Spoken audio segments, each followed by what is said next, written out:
Hey guys, it's Gote here. Before I begin the video, I want to start off with giving a very big thank you to the now 2 subscribers I have. Every single person counts, and I've been a very big fan of horror stories and horror narrations for as long as I can remember, and it's very heartwarming to me that I'm able to say these stories or tell these stories and actually have somewhat of an audience. It is honestly really cool. So, uh, thank you guys so much, and if you have any stories of your own, please feel free to send me them via my personal email, which will be linked in the description below, and I will be sure to include that in one of my videos. So, without further ado, sit back, relax, and get ready for 5 creepy cryptid encounters. When I was young, I often spent parts of summers with my grandmother in her house out in the country.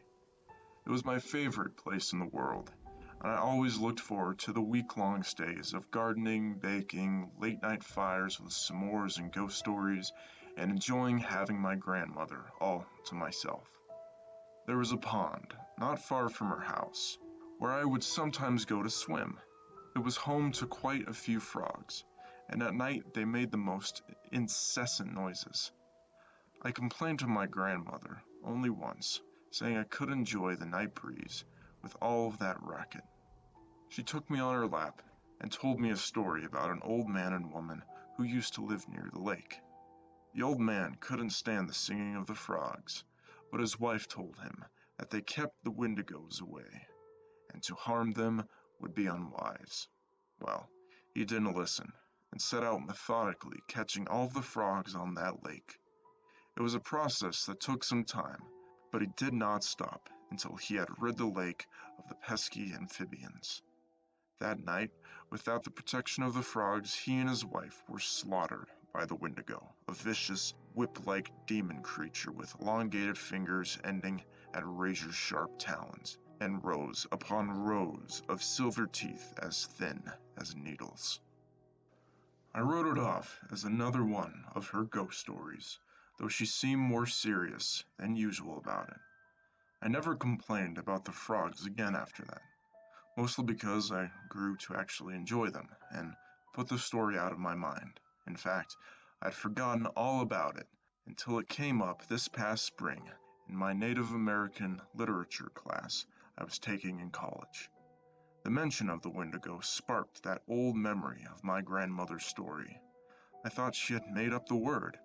I didn't realize that there were more stories about it, originating in Algonquian legends. Eager to connect something from my childhood to this topic, I googled it, only to find that my grandmother had apparently been mistaken. There was nothing I could find about the story that she had told me, nor any references to frogs providing protection from the Wendigo. In fact, the Wendigo of legends seems very little like my grandmother's version. They are said to be insatiable, craving human flesh, and sometimes created from the forms of people who had resorted to cannibalism to survive. Descriptions varied, but they sounded almost nothing like my grandmother's boogeyman version. I actually chuckled as I read it, almost a bit embarrassed of how badly my grandmother had messed up the original tale. I changed residences this summer, moving to a newly built 1,000 square foot on each side duplex on the edge of town. The other side is to be occupied by my landlady, who had in fact had the place built. However, she isn't scheduled to move the rest of her stuff in and begin living there for the next couple of weeks. She's actually waiting for the lease to end. Even though my new place is only a few minutes from the edge of town, it feels much more isolated. I enjoy the seclusion of my new home and its proximity to a more natural setting. I'm surrounded by woods, and from my patio I can even see a pond beyond the carefully landscaped lawn, which is meticulously carved out of the surrounding woodlands. Just like the pond near my grandmother's house, the frogs have put up a ferocious racket lately. I prefer not to pay to run my air conditioning if I can help it, so I have every window open and catch a breeze. That means that I can hear them as clearly as if I were standing on the water's edge. It took a few days to get used to the noise, but I'm fine now, just like I was all those summers back when I was young. In fact, the noise has been comforting to me during the stress of the move. Tonight is different. I find myself standing in my living room, staring at where the pond is, though I can't see it in the dark. The air is eerily still and oppressively warm, but all my windows are in fact shut. I feel impossibly cold. I'd long since convinced myself that my grandmother's story had been a silly tale, a twisting of an old legend by irrelevant storytellers, but for some reason, I have the most overwhelming sense of dread growing in the pit of my stomach. I don't know what to do. I'm trapped. Leaving my house means braving the darkness beyond my home, but I don't know if I'm going to be safe in here either. The frogs have since stopped singing. For my entire childhood, my father and I used to take late night walks due to his insomnia from shift work. Our neighborhood is usually considered very safe and ultimately was an urban neighborhood.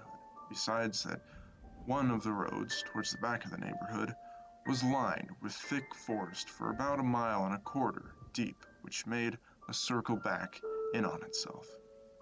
All of these walks are very dear memories of mine, except for one, and it ended being the last one. Along the road with the tree line, there was a single street light to illuminate a small plot of land that someone owned but was very overgrown and ill-kept. It was very common for us to walk this road to enjoy the sounds of the forest, the lack of illumination, and the ease of circling back. One ordinary night, as we were walking and making conversation, my father abruptly stops, pulls me close, puts a hand over my mouth, crouches with me, and points towards the single illuminated plot roughly 100 yards away. At first, I didn't see anything and thought he was pulling my leg, but just as I began to protest his grasp, I see a very small humanoid figure, roughly 3 feet in height, scrawny, with long limbs, just materialize out of the plot's brush line and cautiously take in its surroundings before signaling towards the brush. After a few seconds, two other small humanoid figures materialize as well. After a brief moment of what looked to be a discussion, all three made a dash for the forest tree line. Once this happened, my father picked me up, threw me over his shoulder, and made a break for our home, which was roughly a half-mile back. Mind you, my father is 6'5" and 220 pounds, and I was roughly 120 pounds at this time, and he never showed any signs of slowing due to his fear and adrenaline. After this night, we never took late-night walks. He installed 4 bright motion detection lights around our acre plot and brought home a dog. The few times I've tried bringing it up, he doesn't want to discuss it, and made it clear he never wanted to. Those figures still gave me chills, and the image of the three huddled together is very vivid 15 years later. So, this happened to my son when he was like 17 years old. We lived in New Mexico at the time. My son's name is Cody, and he was riding along with his friends Drew and Alex. They were in Drew's truck, and Drew was driving. It was night, and they were heading to Drew's house. Now, Drew lived out in the country, so the road they were on was isolated and surrounded completely by desert. In fact, the whole area is flat and mostly dirt. As they're driving along, they see a man standing in the middle of the road. So, naturally, Drew slows down and they all expect the guy to move off to the side. But the guy doesn't move. He just stands there. The guy is standing just outside the light from his headlights. He's wearing jeans and some sort of long-sleeve shirt. They couldn't make out the features of the guy's face, but they could tell that he was facing them. Nobody moves for a few seconds. The kids start to talk about going around him, but aren't sure if they should just pass by this guy or turn around and go the other way or help him. Nobody knows. Suddenly, the guy drops to all fours and starts running towards the truck. All the kids start screaming. Drew slams the truck into reverse and floors it.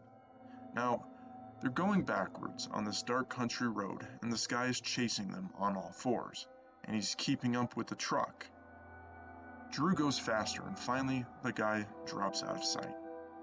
Drew turns the truck around, and they all came back to our house. I was in the living room when they came running in, slammed and locked the door, and went tearing up the stairs to Cody's room. I went up to see what was going on, and this is when they told me the story.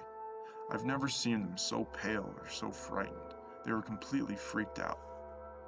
This happened on a Friday night around 8 p.m. These were kids that normally would rather be anywhere except home on a weekend. That weekend they stayed at our place the whole time. They didn't go out at all, and then only left because they had school on Monday. It took a month before they wanted to go out at night again. They would go anywhere during the day, but at night they usually gathered at our house. After a little research, they all agreed that it was a skinwalker. Even to this day, if I bring up that night, Cody and his friends will always get really quiet and look scared. It took a long time for them to get past it. They still think that talking about it will make it come back. This is a story one of the security guards at the university told me happened to him, and I completely believe him. One day, the security guard is in the dorm just shooting the breeze with the RA when a group of basketball players come bolting in, running straight toward the rooms. So, naturally, the RA and security guard go over to make sure that they're all okay. Apparently, when they were walking back from practice, they noticed a humanoid figure standing on top of one of the buildings on campus. They stood for a minute, trying to get a grasp at what they were looking at, as it was dark out by this point. While they're standing there, looking at the figure, it jumps down probably 2.5 stories and landed as a goddamn wolf. The men booked it back to the dorms as fast as they could run.